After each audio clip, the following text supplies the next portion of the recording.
पूर्व केंद्रीय मंत्री उपेंद्र कुशवाहा की पार्टी राष्ट्रीय लोक समता पार्टी का नीतीश कुमार की पार्टी जनता दल यूनाइटेड में विलय हो गया है। हालांकि विलय के समय कुशवाहा ने कहा कि उनकी कोई शर्त या कंडीशन नहीं है, पर जदयू नेता नीतीश कुमार ने तत्काल जवाब दिया कि भाई उपेंद्र कुशवाहा की भले ही कोई ख्वाहिश नहीं हो, लेकिन उनकी भी प्रतिष्ठा है। और इसके बाद नीतीश ने कुशवाहा को जदयू संसदीय बोर्ड का राष्ट्रीय अध्यक्ष बनाने की घोषणा कर दी।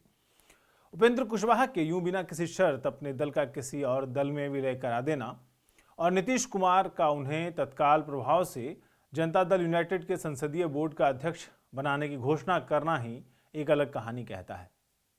कुशवाहा की कहानी पर ही चर्चा होगी आज। यह है आवाज हिंदी और आप मंजीत ठाकुर के साथ देखना शुरू कर चुके हैं रोजाना।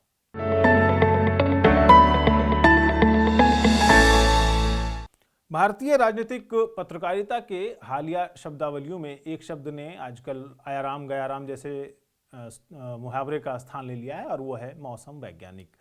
जाहिरा तौर पर इस शब्द का इस्तेमाल रामविलास पासवान के लिए किया जाता था, क्योंकि सियासी हवा के रुख को जितनी चतुराई से पासवान भांप जाते थे और इसी के मुताबिक आले पर दिया रखते थे, वैसी मिसाल कम ही है।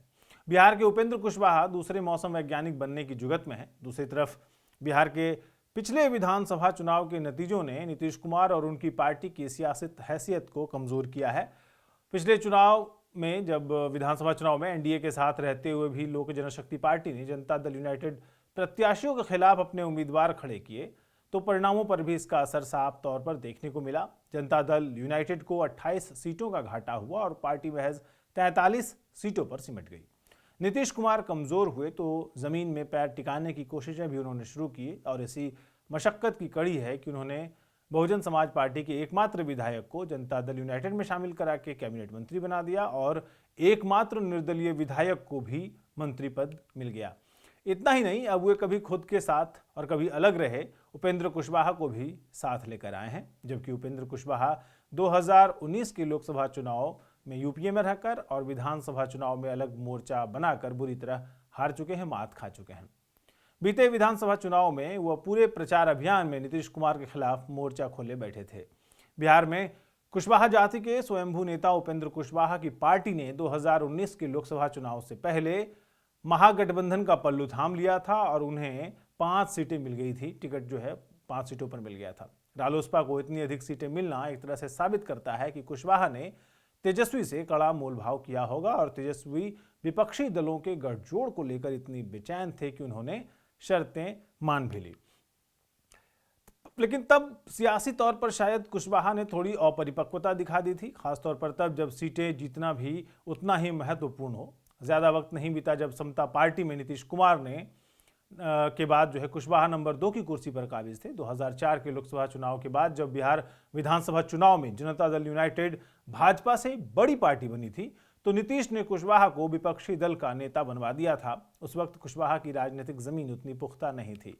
कुशवाहा पहली बार साल 2000 में विधायक बने थे और पहली बार में ही वो विपक्षी दल के नेता बन बैठे थे। तब नीतीश कुमार ने कुशवाहा में शायद कोई सियासी समीकरण देख लिया था, लेकिन 2005 में राष्ट्रीय जनता दल के खिलाफ बिहार में नीतीश की लहर चली, तो उस लहर में भी एनडीए के उम्मीदवार रहे कुशवाहा चुनाव में हार गए थे, खेत रहे थे। इस घटना ने नीतीश को कुशवाहा से दूर कर दिया। उपेंद्र कुशवाहा मंत्री बनना चाहते थे, पर जदयू ने उनकी जगह संगठन में तय कर दी। पर शायद ये कुशवाहा को अधिक भाया नहीं और 2006 में वे राष्ट्रवादी कांग्रेस पार्टी यानी एनसीपी में शामिल हो गए। कुशवाहा जब एनडीए से अलग हुए थे, तब बंगला खाली करने के मसले पर उन्होंने विरोध प्रदर्शन भी किया था और लाठीचार्ज हुआ था और उस लाठीचार्ज में कुशवाहा को चोट भी आई थी। उनकी जख्मी हालत में तस्वीरें सोशल मीडिया पर खूब देखी और दिखाई गई, पर कुशवाहा का यह पैंतरा बेहद पुराना था और आजमाया हुआ नुस्खा था।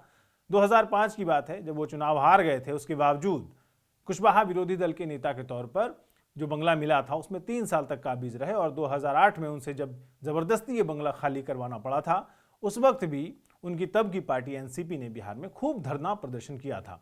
तब भी बंगला खाली कराने को लेकर इन्होंने कोई समाज के अपमान से जोड़ दिया था। बिहार में कुशवाहा यानी कोयरी जाति कही जाती है। पर कुशवाहा के कामकाज से एनसीपी के प्रमुख शरद पवार कतई संतुष्ट नहीं थे और 2008 में पवार ने न सिर्फ कुशवाहा को पार्टी से बर्खास्त कर दिया, बल्कि पार्टी की बिहार इकाई को ही भंग कर दिया।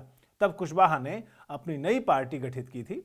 नई पार्टी कुछ खास प्रदर्शन नहीं कर पाई और कुशवाहा राजनीतिक बियाबान में चले गए। 2010 के विधानसभा चुनावों में जनता दल यूनाइटेड के तब के अध्यक्ष और कभी नीतीश के प्रिय पात्र रहे ललन सिंह और नीतीश कुमार में खटपट हुई और ललन सिंह ने पार्टी छोड़ दी। मौका भांपकर कुशवाहा नीतीश की छत्र छाया में लौट आए, पर 2012 में ललन सिंह की पार्टी में वापसी के साथ ही कुशवाहा ने न सिर्फ पार्टी छोड़ दी बल्कि राज्यसभा से भी इस्तीफा दे दिया।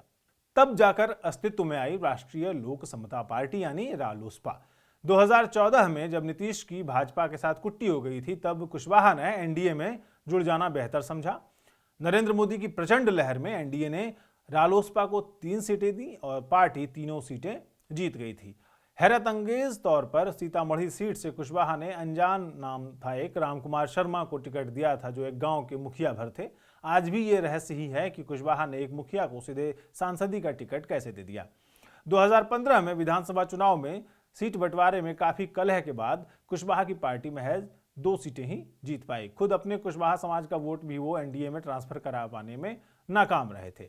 अब नीतीश और उपेंद्र कुशवाहा के साथ आने से भी कई सियासी निहितार्थ तलाशे जा रहे हैं। फिर भी लव कुश समीकरण की बातें होने लगी हैं। लव यानी कुर्मी समाज को कहा जाता है और कुश यानी कुशवाहा।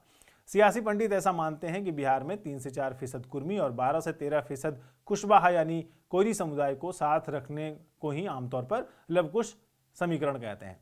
सवाल यह है कि कुशवाहा के पास सियासी जमा पूंजी कितनी बची है। पिछले दिनों रालोसपा के प्रभारी प्रदेश अध्यक्ष वीरेंद्र कुशवाहा समेत दल के संस्थापक कई नेता राष्ट्रीय जनता दल में शामिल हो गए और उस समय राष्ट्रीय जनता दल ने कहा कि अब रालोसपा के भीतर सिर्फ उपेंद्र कुशवाहा ही बच गए हैं।